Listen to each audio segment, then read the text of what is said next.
On this episode of Rock Down South, we sit down with Kaz from the rock band Redlight King. We talk about his journey in music, the new single, and much, much more.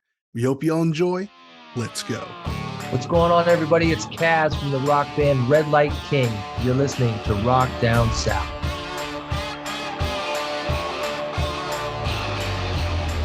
Welcome to another exciting episode of Rock Down South, your home for rock and country music.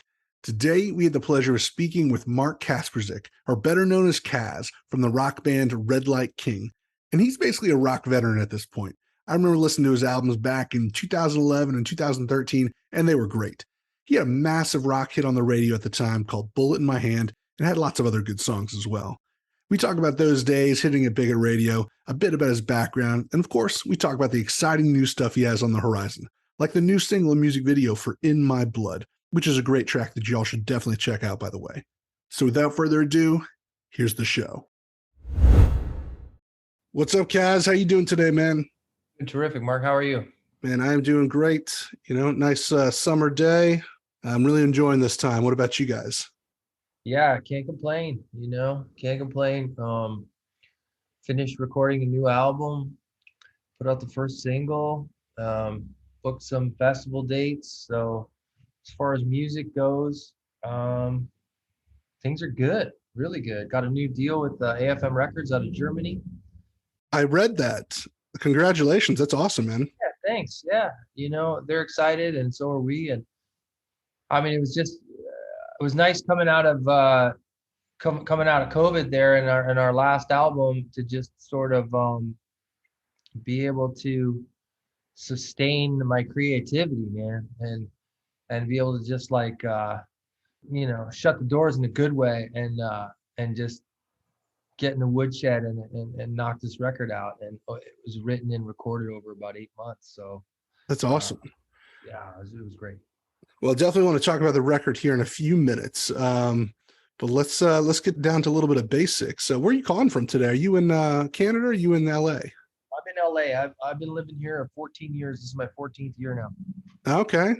14 years in LA. So did you stay there through all of 2020 and 2021, or did you go back to Canada? No, I stayed here.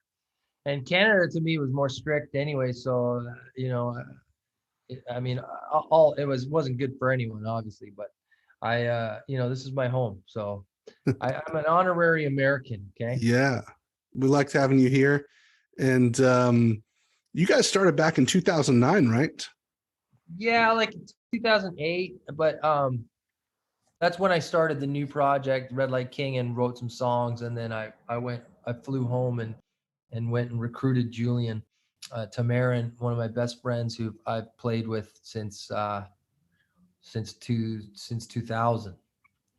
So in other bands and projects. So I convinced him to come to LA, and then we put the band together in Los Angeles.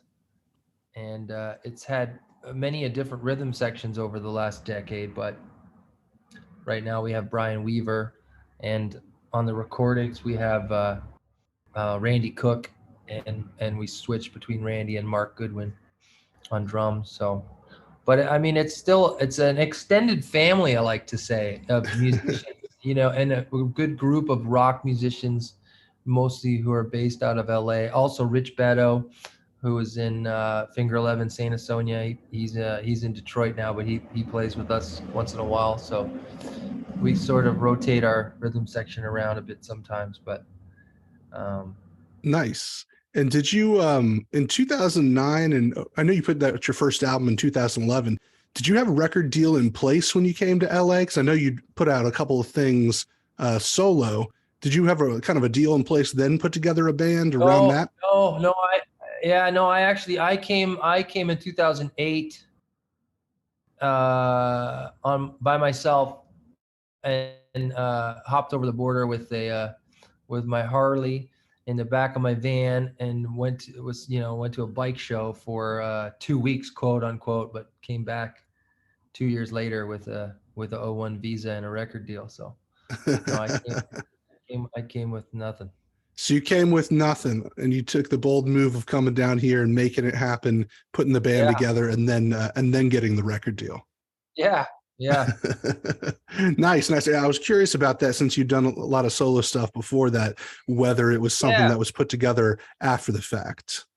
No, in fact, I just had sort of knocked down every door, knocked on every door I could in Canada, and was just having a hard time, you know, sustaining my career. So to me, it was the right move, and I knew that the U.S. is one of the largest markets, and full of great rock bands. So, and to be honest with you, most of the successful Canadian bands do come to the States Yeah, or that, overseas, and it's so now the borders. I mean, at the move in 2008, even was still the borders were really tight, and it was a hard thing to do. And yeah, now it just with just the distribution of music and the business itself changed so much in the last decade and a half that I feel like now I could probably do it from anywhere, but now this is home.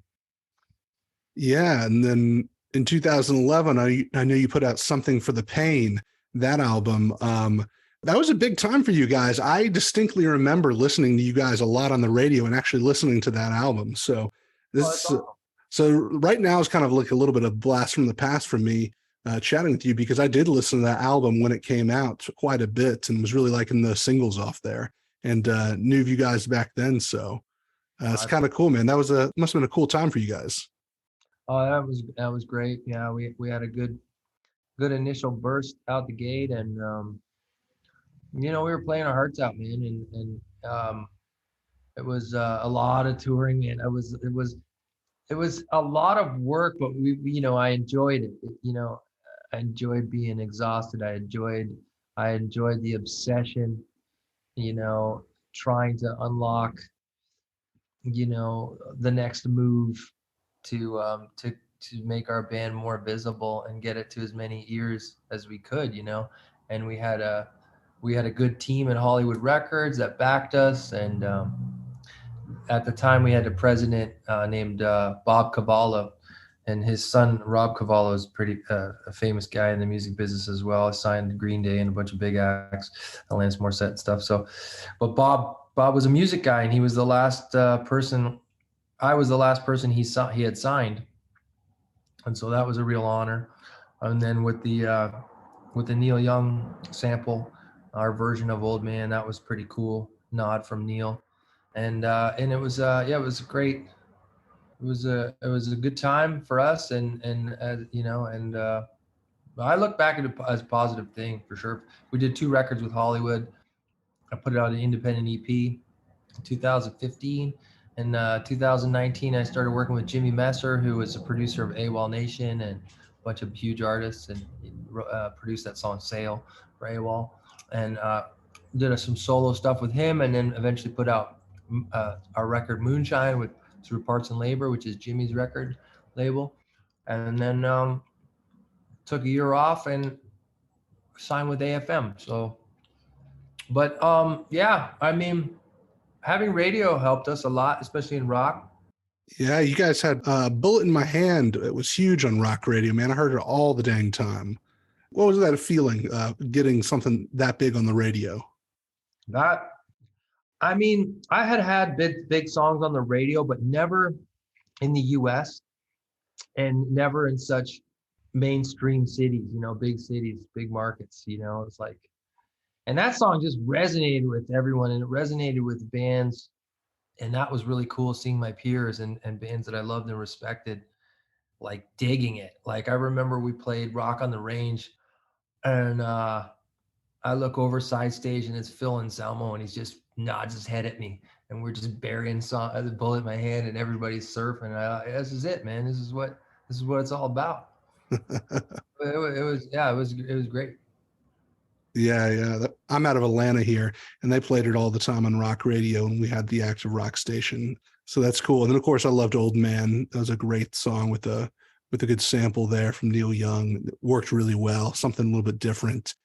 And looking at your music, and I know you've always had somewhat of an alternative influence with the guitars and sound in there, and a little bit of the hip hop influence, I guess, in your flow and stuff. But I was listening to the 2020 album. There seemed to be maybe a little bit of musical progression away from that hip hop element in some of the songs that I heard into some other elements. Yeah. How's your music evolved over the years? Yeah, I think, yeah, it's and thanks for checking those albums out and giving them a real listen too, because you're right.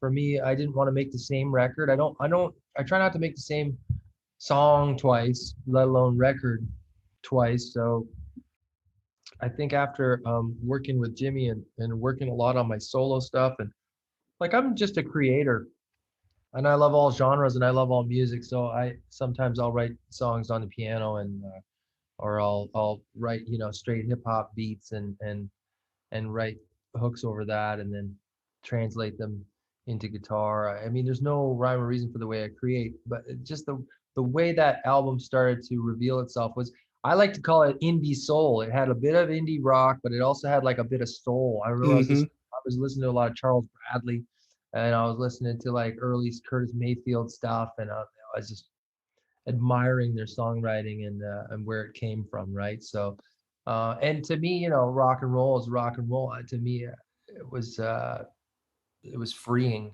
There's no rules, so I just, as long as it felt good, it didn't feel put on, and the way we all played down the songs, we made it so that it really fit our styles, um, and like there's a song Champion that's real bass heavy on that song. It really dances, and it reminded me kind of when Queen did Another One Bites the Dust.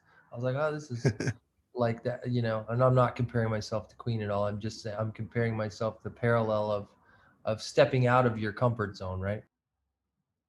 And so let's talk about the latest song and music video, In Our Blood. I like that one a lot, man. It seems like you got a lot of people that like that one a lot. And when I looked at the music video view count on YouTube, Yeah, it's great. It's really well received. It's more straight ahead anthemic rock. This whole new record is like more of just like live to the floor, raw rock, 4 piece. Let's call it 5 piece, because there's overdub an extra guitar here and there. But there's no tricks to this one, man. It's more straight ahead rock. It grooves and dances.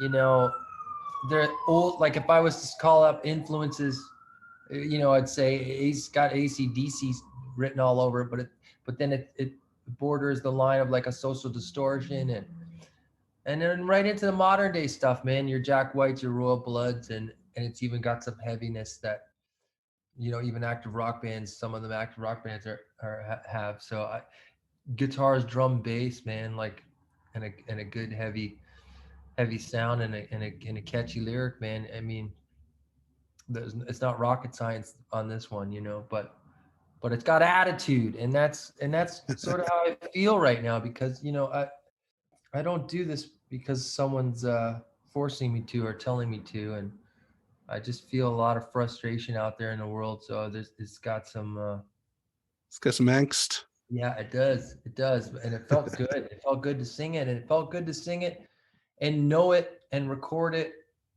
I recorded it, a lot of it at home. I recorded a lot of it in a studio down the street, but it was 1 or 2 takes, minimal comps. Most of the songs had 15 tracks to 20 tracks.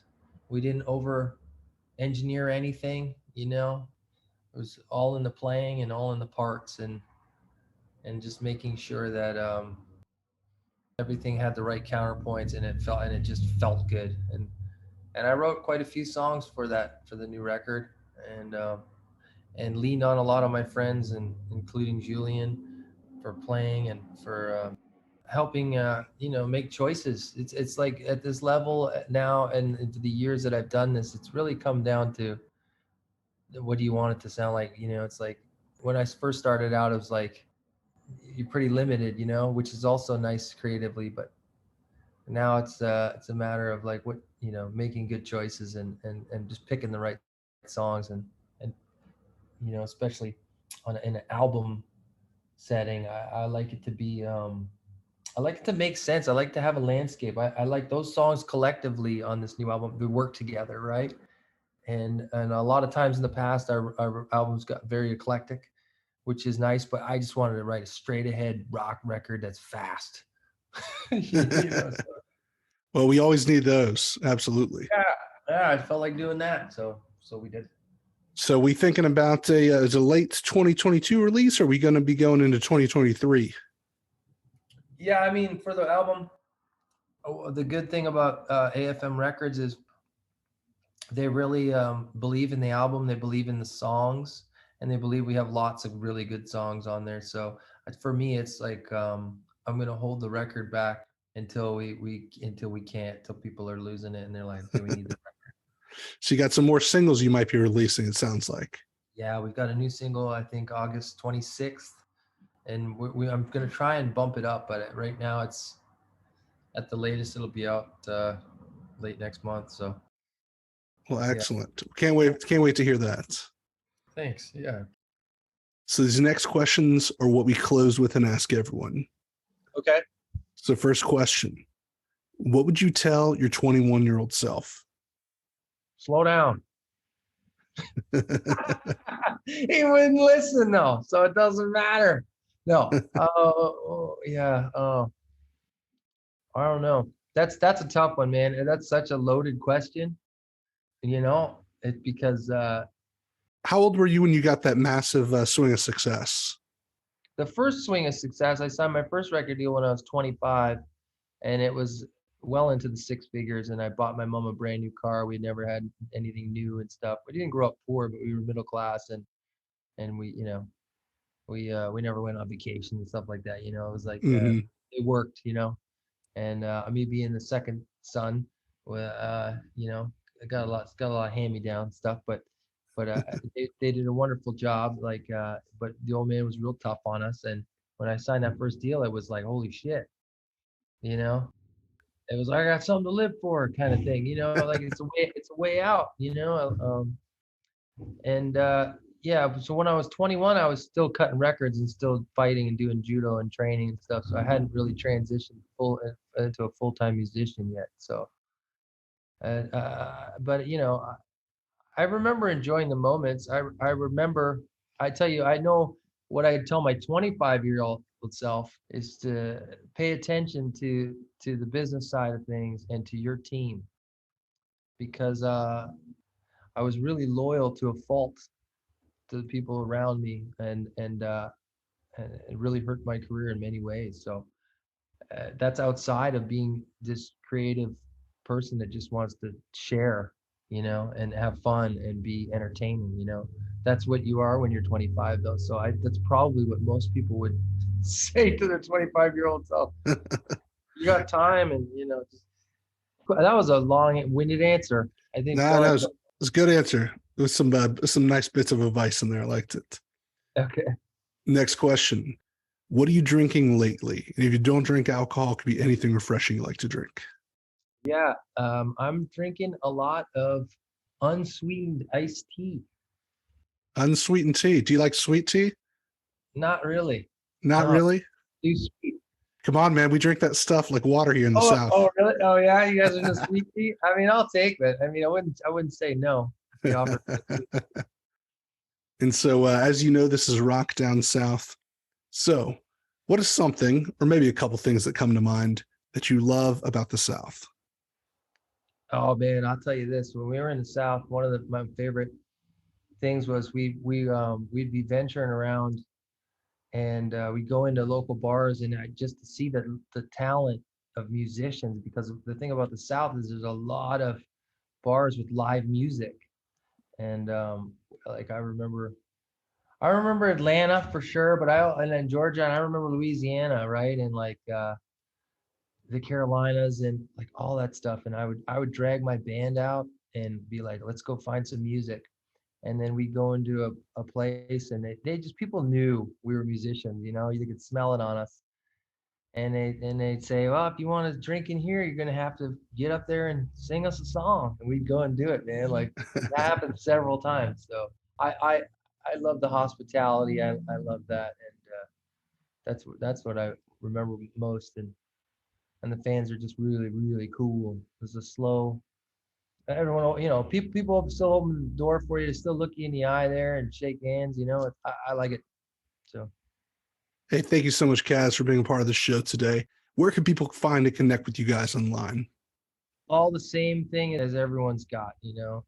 Of the best places is Facebook, Instagram, for sure. No, I don't really do a lot of Twitter, but I'm on there. And Redlight King official is our website. All right. And you got a new single coming out in late August, hopefully, and album here in the future. Anything else people should know about? Um, you know, for me, I think just the live music in general and what you're doing with your podcast is sharing, share the music, get out there and see live music and it all comes around. So that's what I've been doing myself too. I've been going to a lot of live shows lately and I've really been enjoying it. And because we see what happens when we don't get to do that. It's good for the human spirit, brother. So but as for anything they should know, just know that what I do comes from the heart, and I try to tell our story. It's music for the people. So Thank you so much for listening to the show today. Hope y'all enjoyed this episode. I had a really great time chatting with Kaz. I'm really digging these new tunes he's put out recently and can't wait for an album in the future. So make sure to go follow Redlight King on all of their social media pages and get the latest single and music video for In My Blood a listen. Check out all our content at rockdownsouth.com and follow us on Instagram, Facebook, and Twitter for the latest updates. Also, leave us a 5-star review if you can. We would really appreciate it. And as always, the views and opinions expressed by our guests are theirs and don't necessarily reflect our own. I'm Mark, and you've been listening to Rock Down South. See y'all next time.